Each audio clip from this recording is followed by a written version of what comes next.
नमस्कार, knocking-news.com में आपका स्वागत है। मैं हूं गिरिजेश वशिष्ठ। एक और इजराइल की कंपनी निकल के आई है और इस कंपनी के निकल के आने के साथ ही हर तरफ चर्चा है, हंगामा है। हर पार्टी एक दूसरे की तरफ उंगली उठा रही है और आरोप ये लगाए जा रहे हैं कि इस देश के लोकतंत्र को मैनिपुलेट करने की कोशिश हुई है। लेकिन आज हम इस खबर का जिक्र करेंगे, इस खबर को समझेंगे भी, लेकिन चर्चा का विषय ये खबर नहीं होगी। लोकतंत्र, जनता का शासन, जनता द्वारा जनता के लिए। लेकिन जो लोकतंत्र हम अपने आसपास देख रहे हैं उसमें जनता की भूमिका एक गुलाम की भूमिका हो गई है, जो मानसिक रूप से गुलाम है, कठपुतली की तरह है जिसके तार कुछ अदृश्य ताकतों के हाथ में हैं।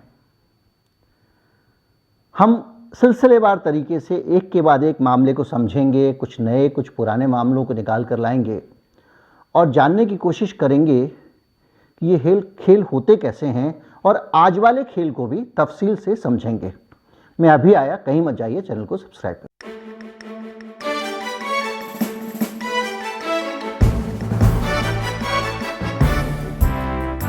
बातचीत की शुरुआत करते हैं सबसे पहले इस मामले से। ये मामला है ताल हनान नाम का एक आदमी है, एक कंपनी चलाता है जिसका प्रोनाउंसिएशन है होहे, लेकिन लिखा जाता है GORGE, गोर्गे, और कुछ लोग उसको जॉर्ज भी कह रहे हैं। और ये जो कंपनी है ये वो काम करती है जिसके लिए हम दिन रात सोशल मीडिया सेल को बुरा भला कहते रहते हैं। ये इलेक्शन मैनिपुलेशन और माइंड मैनिपुलेशन के धंधे में हम समझने की कोशिश करते हैं कि ये काम कैसे करती है। इससे पहले आप ये समझिए कि इसके क्लाइंट कौन होते हैं। इसके क्लाइंट ज़्यादातर मामलों में सरकारें होती हैं और सरकारी पार्टियां होती हैं। मैं आपके साथ में कैम्ब्रिज एनालिटिका भी डिस्कस करूंगा आज। मैं आपके साथ में पेगासस भी डिस्कस करूंगा। एक 360 डिग्री और भारत का EVM का सिस्टम और सारी चीज़ों पे बात करेंगे। तो अभी हम इसको समझ लेते हैं। मुझे भी लग रहा है कि शायद आप को लग रहा होगा कि ये थोड़ा सा वीडियो लंबा होने वाला है, मुझे भी एक व्यग्रता है, लेकिन मैं कोशिश करूंगा आराम से आपको समझाऊं। Take your time. 33 राष्ट्रपति और प्रधानमंत्री के स्तर के कैंपेन ये कंपनी कर चुकी है, जिसमें 27 में इसको कामयाबी मिली है। यानी 27 देशों का राष्ट्रपति और प्रधानमंत्री तय करने में इस कंपनी की बड़ी भूमिका रही है। और ये कंपनी करती क्या है? ये कंपनी करती है मिस इन्फॉर्मेशन और डिस इन्फॉर्मेशन का काम। जैसे कि जम्मू कश्मीर में मुसलमानों की ये खबर आई थी, बाकायदा सोशल मीडिया पर आती रहती हैं। जम्मू कश्मीर में मुसलमान जो नौजवान हैं उनका रिहेबिलिटेशन होगा, उनको पैसा दिया जाएगा और उनको मकान बनाकर दिए जाएंगे। या फिर कश्मीर में जो लोग आतंकवादियों पर कार्रवाई करते पकड़े गए हैं, पुलिस वाले पाए गए हैं, उनके खिलाफ एक्शन होगा। 2022 के इलेक्शन से पहले ये खबर सोशल मीडिया पे भरसक वायरल कराई गई और अब सोशल मीडिया से एक स्टेप आगे मेन स्ट्रीम मीडिया भी इसी तरह की फेक खबरों में कूद पड़ता है। अभी हाल में आपने कश्मीर फाइल का ऑस्कर वाला खेल भी देखा होगा और हम 10-15 दिन में खेल देख लेते हैं। ये होता है डिस इन्फॉर्मेशन, मिस इन्फॉर्मेशन का खेल, जिसके ज़रिए आप किसी एक पार्टी को डिफेम करने की कोशिश करते हैं या कुछ और करने की कोशिश करते हैं। ये जो खेल है इसमें 33 राष्ट्रपतियों के चुनाव में इस कंपनी ने हस्तक्षेप किया और 27 जगहों पे कामयाबी पाई। इस स्टिंग ऑपरेशन के आने के बाद, गार्जियन का स्टिंग ऑपरेशन, क्या आपको लगता है कि इन लोगों को पूरी ज़िंदगी जेल से बाहर एक दिन भी मिलना चाहिए? अब जो लोग ये काम कर रहे हैं, इनके साथ क्या उन लोगों को भी जेलों में नहीं डाल देना चाहिए? देखिए, पुराने ज़माने में आप चले जाइए, वो औरंगजेब का भाई था दारा शिकोह और उसने सत्ता पे कब्जा कर लिया, है ना। या कहीं ये हो गया तो तख्ता पलट, सत्ता पे कब्जा करना और उसके लिए साजिशें करना हर दौर में एक बड़ा गुनाह रहा है। आज के दौर में भी वही हो रहा है। और इस कंपनी पे चर्चा इसलिए भी हो रही है कि जो दुनिया भर के 27 देशों में उसने खेल किया है, उन देशों में एक भारत भी है। वो अपने मुंह से इसका जिक्र कर रहा है कि भारत में भी मैंने इलेक्शन मैनिपुलेट करने का काम किया। अब ये बात करते हैं कि ये जो कंपनी है ये कैसे काम करती है। इसके पास एक सीक्रेट सॉफ्टवेयर है, गार्जियन के मुताबिक AIMS नाम का ये सॉफ्टवेयर है। और इस सॉफ्टवेयर से बड़े तरीके से ये दुनिया के सारे सोशल मीडिया के खेल से खेलते हैं। इनका सॉफ्टवेयर झूठे प्रोफाइल बनाता है। अगर आप फेक ट्विटर प्रोफाइल बनाएंगे तो लोग तुरंत पहचान लेंगे, अरे ये तो फेक है। लेकिन अगर उसी आदमी का फेक ट्विटर प्रोफाइल भी हो, उसी आदमी का एक ईमेल आईडी भी हो, उसी आदमी का एक फेसबुक प्रोफाइल भी हो, उसी आदमी को टेलीग्राम पे भी रखा जाए, उस आदमी को का बाकायदा व्हाट्सएप अकाउंट भी हो, तो जो तरीका है ना ये पहचानने का कि कौन सी फेक प्रोफाइल है, कितने फेक फॉलोअर हैं राहुल गांधी के, कितने फेक फॉलोअर हैं मोदी जी के, जब आप छांटेंगे तो उसमें एक खरा उतरेगा कि भाई इसकी प्रोफाइल सब जगह वही फ़ोटो पड़ा हुआ है। और जब इससे पूछा गया कि आप ये बताइए कि ये फ़ोटो आप कहाँ से लाते प्रोफाइल पे लगाने के लिए, कह रहा है ये सीक्रेट में नहीं बता सकता। आजकल आर्टिफिशियल इंटेलिजेंस से फ़ोटो बन जाते हैं, ऐसे लोगों के फ़ोटो जो दुनिया में है ही नहीं वो आपको बना के दिखा देगी। आप बोलिए मुझे एक लड़की का फ़ोटो चाहिए जो थोड़ी दुबली हो, पतली हो, उसका चेहरा लंबा हो, बना देगा, आपको असली की तरह लगेगा। तो इस तरह के फ़ोटो बना के ये लोग सब जगह, ये कंपनी सब जगह प्रोफाइल बनाती थी। और इसने जो दावा किया है इसके पास में 30,000 बॉट्स की आर्मी है, यानी इसके पास 30,000 ऐसे प्रोफाइल हैं जिन प्रोफाइल के ज़रिए ये पूरी जगह पे मैनिपुलेशन करती है। तो जो 30,000 बॉट्स की आर्मी है इसमें ये वो मल्टी लेयर अकाउंट है जो मैंने अभी आपको बताया। और इन अकाउंट्स को चलाने का काम कंप्यूटर्स होता है। बॉट्स मैंने आपको शब्द का इस्तेमाल किया। बॉट्स मतलब ऐसे कंप्यूटर सॉफ्टवेयर जो सोशल मीडिया पे सीधे मनुष्य की तरह ही लगते हैं लेकिन वो मनुष्य नहीं होते। रॉबर्ट्स का एक शॉर्ट फॉर्म है बॉट्स। तो ऐसे प्रोफाइल जो है नहीं लेकिन सोशल मीडिया पे मौजूद हैं और ये कंप्यूटर वर्चुअली बनाता है। तो ये क्या करता है कि ये जो 30,000 बॉट्स इसके पास हैं उनके ज़रिए ये फेक इंफॉर्मेशन से जुड़ा हुआ डाटा तीर निशाने पे मारता है। कैसे? आपकी सोसाइटी के व्हाट्सएप ग्रुप में कुछ ना कुछ लोग होंगे। पिछले दिनों में एक कार्यक्रम में गया था इंडिया इंटरनेशनल सेंटर में, तो वहाँ पे जो लोग भुक्तभोगी थे लॉकडाउन के, टीकाकरण के, उनकी बातें खड़े होकर वो मंच पे बता रहे थे। एक बहुत आदमी जो मानसिक रूप से भी थोड़ा कमज़ोर हो गया था, बहुत सारी चीज़ें थीं, और उसने अपनी दुविधा बताते बताते एक शब्द उस गरीब के मुंह से निकल गया कि मोदी ने मेरे लिए कुछ नहीं किया। अब वो उसका मकसद ना तो वो जानता कि मोदी की क्या भूमिका है, वो नहीं जानता, नहीं हो सकती, लेकिन मेरे पास में 2 सीट से दूर एक सज्जन बैठे थे, वो तावले हो गए और वो कहने लगे कि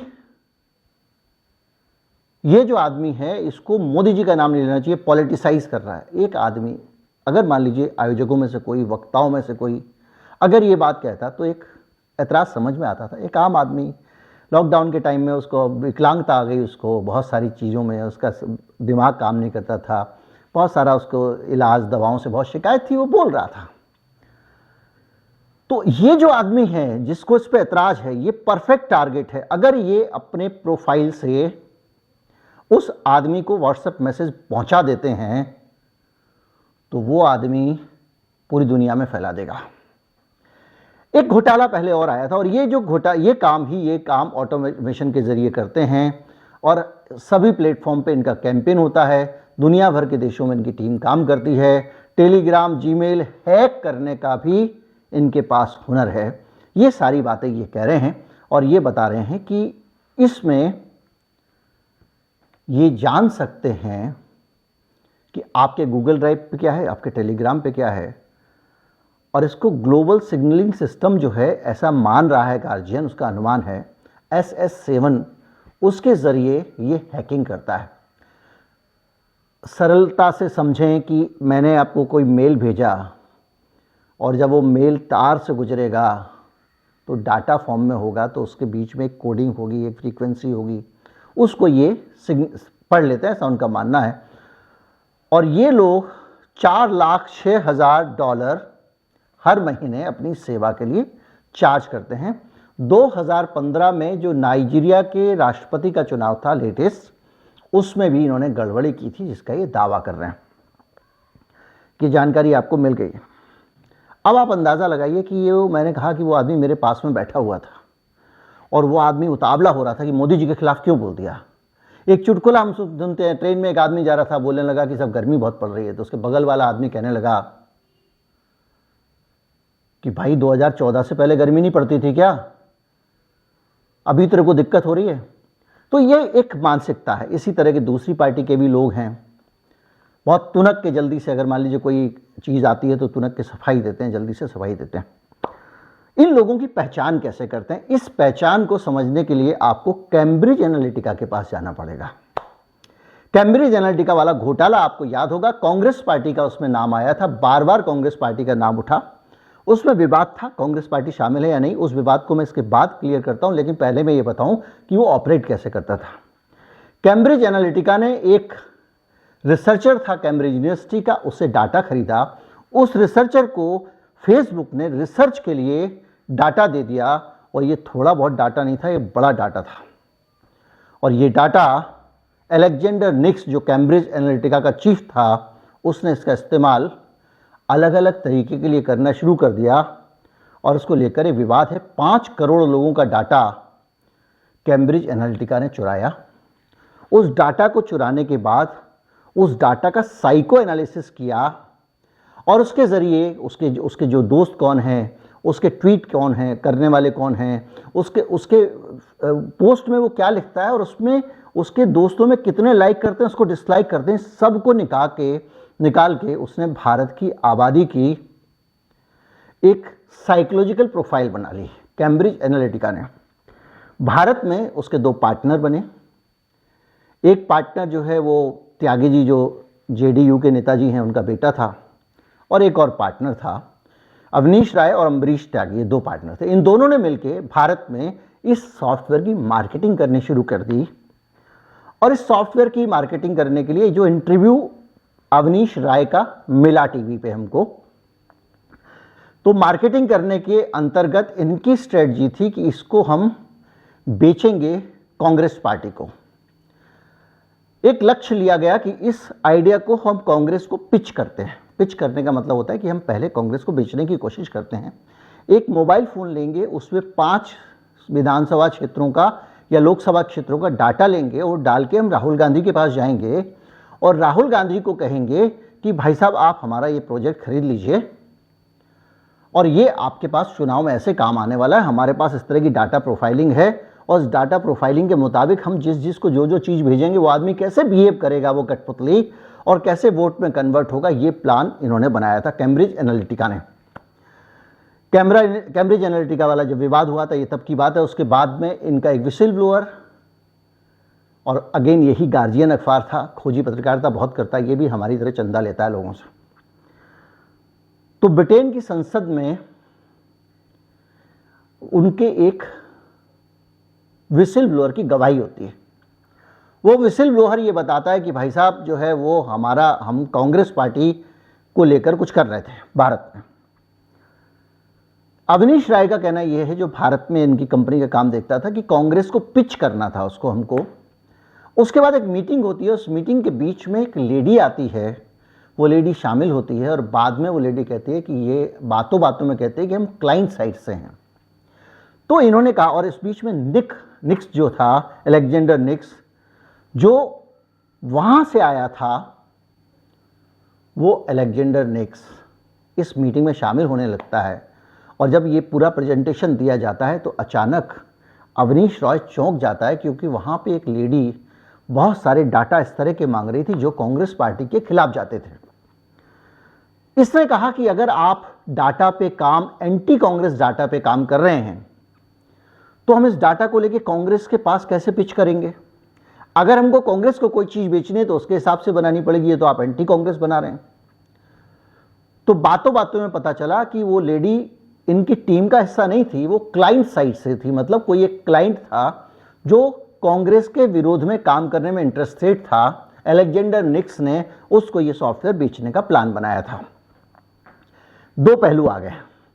एक पहलू कहता है कि भारत में धांधली की प्लानिंग कांग्रेस पार्टी कर रही थी, क्योंकि उसने वहां टेस्टिमनी में कांग्रेस का नाम ले दिया था। उसके बाद रविशंकर प्रसाद ने बहुत ज़बरदस्त प्रेस कॉन्फ्रेंस की और बीजेपी ने अपने वेबसाइट पे बाकायदा वो पूरा वीडियो डाला गार्जियन का। लेकिन दूसरा पहलू इसका जो है वो ये है कि वो पिच करना चाहते थे, लेकिन बिका कहीं और। जो भी हो, लेकिन जो लोगों का डाटा, जो लोगों की सोच है, उस सोच को कैम्ब्रिज एनालिटिका जैसी कंपनियां आपके फेसबुक के डाटा से निकाल के डाटा, आपका प्रोफाइल, आपके फ़ोन नंबर, आपका खान पान, व्यवहार की आदतें, आप क्या लिखते हैं, क्या पढ़ते हैं, क्या लाइक करते हैं, क्या शेयर करते हैं, इसके आधार पे आपकी बुद्धि क्या है, उनके काम की है या नहीं है, उसको दिमाग में रख के वो डाटा प्लान करते हैं। और जो डाटा इन्होंने कॉन्स्टिट्यूंसी का, ये महेश शर्मा के लिए काम भी कर चुके थे अवनीश राय नोएडा में, जो बीजेपी के कैंडिडेट हैं, और इनका कहना यह है कि उस इलेक्शन में इनको कामयाबी नहीं मिली थी। फिर उन्होंने नए सिरे से शुरुआत की, कैम्ब्रिज एनालिटिका वाला पूरा कंसेप्ट आया। ये बात की चीज़ें हैं।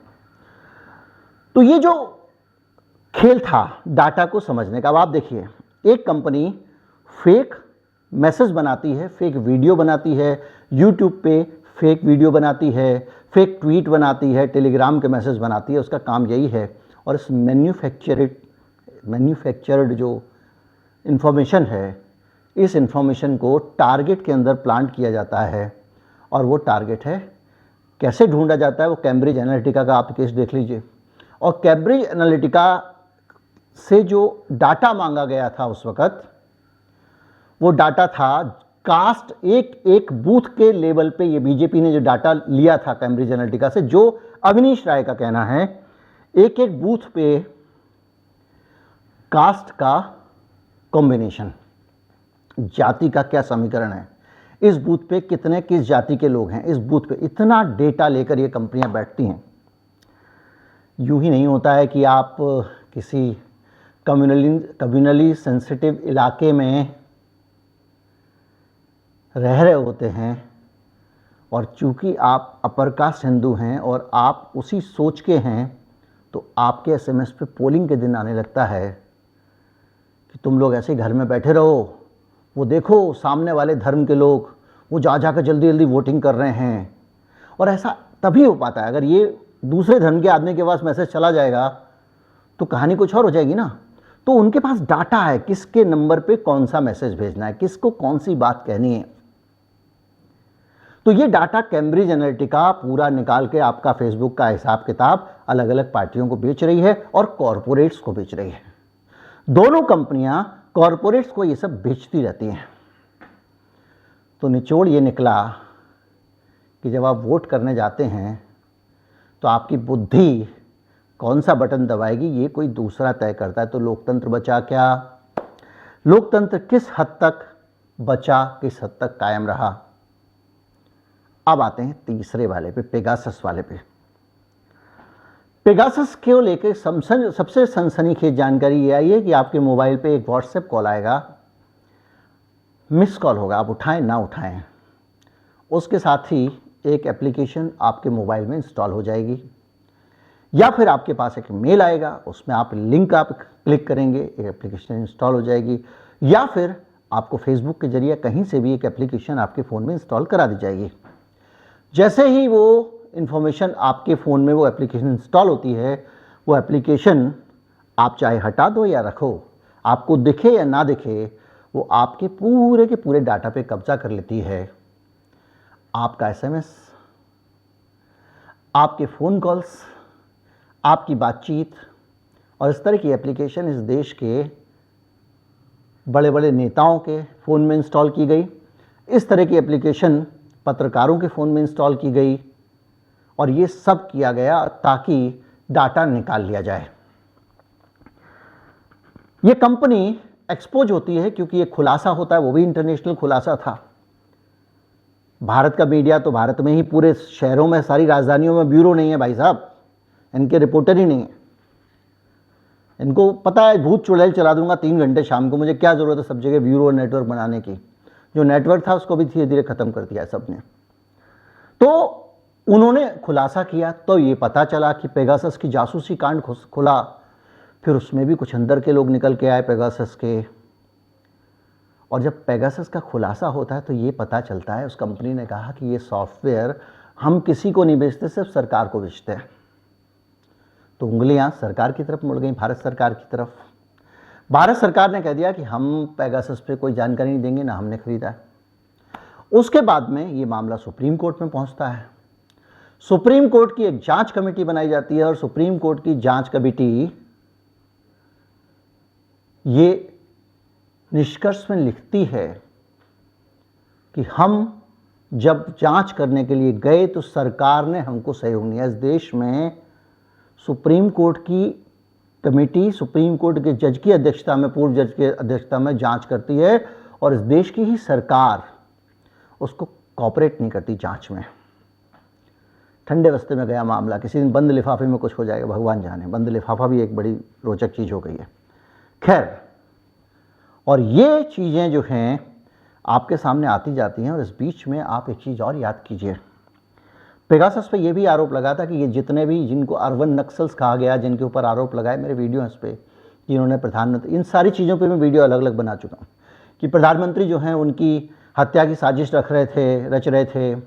बहुत सारे लोगों के नाम आए जो एक्टिविस्ट हैं, ह्यूमन राइट एक्टिविस्ट हैं। और ये जो जासूसियाँ होती हैं, ये दुनिया भर के देशों में इन्हीं लोगों को टारगेट किया जाता है।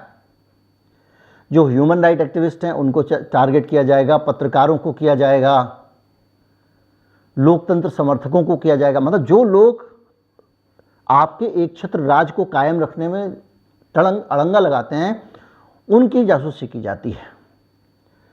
तो आप सोचिए कि एक तरफ तो ये पूरा जाल बिछाया, दूसरी तरफ से आपने नेता की और इन सब लोगों की जासूसी करके और आप इन्फॉर्मेशन लेते जा रहे हैं। और सिर्फ जासूसी करके इन्फॉर्मेशन नहीं ले रहे हैं, जिसको केस में फंसाना है। याद कीजिए फादर स्टेन स्वामी, वो आदमी तड़प तड़प के एक एक सिपर के लिए तरस के मरा। बूढ़ा आदमी था, 80-85 साल का।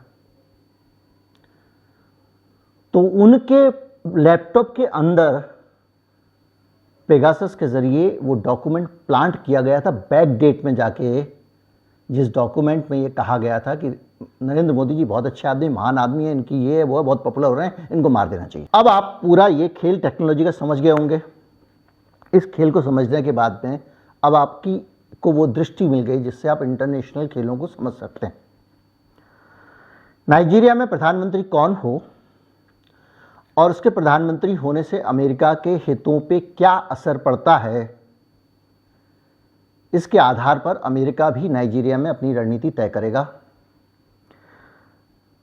कौन आदमी हो जो सीरिया में आ जाए। अब देखिए, सीरिया में भी इंसान है, भूकंप वहां भी आया, मर वहां भी रहे हैं। मदद सिर्फ तुर्की में जा रही है, सीरिया में नहीं जा रही है। क्यों?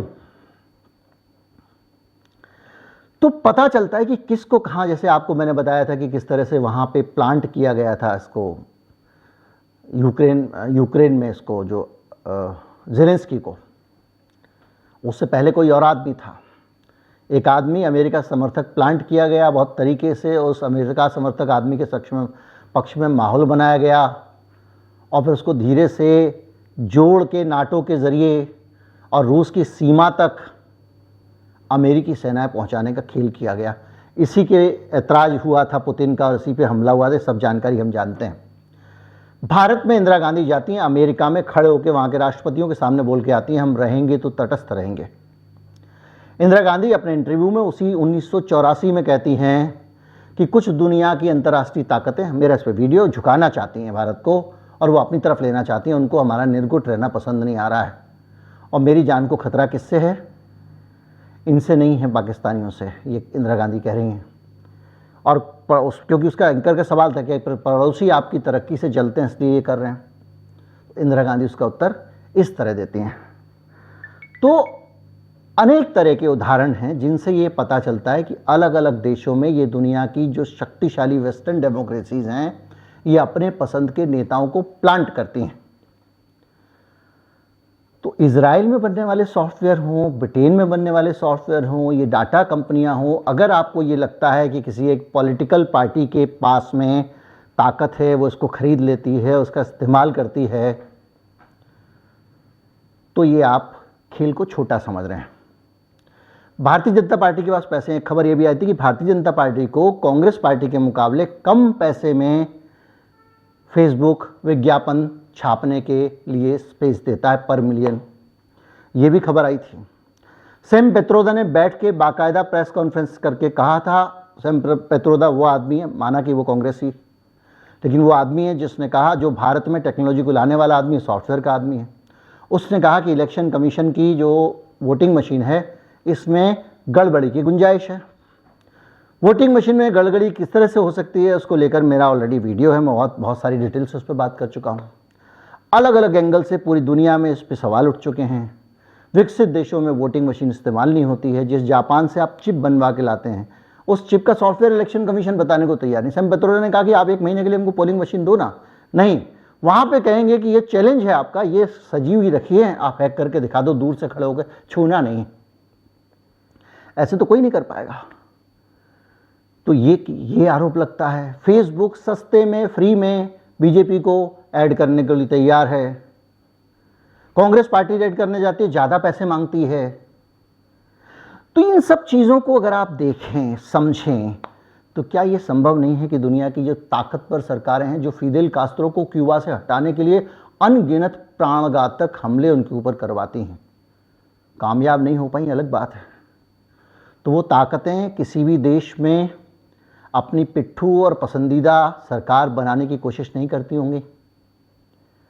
क्या इन कंपनियों को पेमेंट करना बहुत बड़ी सुविधा है, समस्या है क्या? अगर किसी एक आदमी को किसी देश का प्रधानमंत्री बनाना है तो उसको प्रधानमंत्री बनाने के लिए पैसे तो वो जितने चाहो अरेंज कर देगा। आपको तो वो माइंड देना है, वो सिस्टम देना है, वो टेक्नोलॉजी देनी है जिसके जरिए वो आदमी जीत सकता है। आपने उसको ब्रह्मास्त्र दे देना, जा जीत ले, और जब राज करेगा तो हम जो कहेंगे वो करेगा। वो कई आपने पढ़ा होगा अलग अलग कहानियों में, शास्त्रों में, इतिहास के किस्सों में कि उसने अपनी सेना उसको दे दी, जाओ लड़ो। तो वो ये जो हथियार हैं, ये जो टेक्नोलॉजी की आप चीज़ देख रहे हैं, और ये उन 50 सैकड़ों हथियारों में से एक हैं जो सत्ता को कब्जाने के लिए इस्तेमाल किए जाते हैं। इस पूरे सेटअप में मैं कहाँ हूँ, आप कहाँ हैं? मैं कितना भी आपको वीडियो बना के जागरूक कर दूँ, क्या कर लेंगे आप? क्या कर लेंगे आप? इंदिरा गांधी की हत्या हो गई, विरोध करती रह गई, वो उसी साल उनकी हत्या हो गई, इनके बेटे की हत्या हो गई, क्या कर लिया आपने? एक आदमी एक सामान्य सी संस्था का होल टाइमर है, फुल टाइमर, जैसे आरएसएस में प्रचारक होते हैं। अचानक उसके अमेरिका दौरे शुरू हो जाते हैं, साल साल में कई बार दौरे पे जा रहा है। वो फक्कड़ सन्यासी आदमी है लेकिन अमेरिका दौरे पे जा रहा है, बार बार जा रहा है। कौन सी ट्रेनिंग होती है, उसके बाद वो लौट के आता है। लौट के आने के बाद में उसको बार बार उसका महिमा मंडन, कौन सी चीज़ बिकेगी, कौन सा मुद्दा बिकेगा, उसके ज़रिए उसको उठाया जाता है।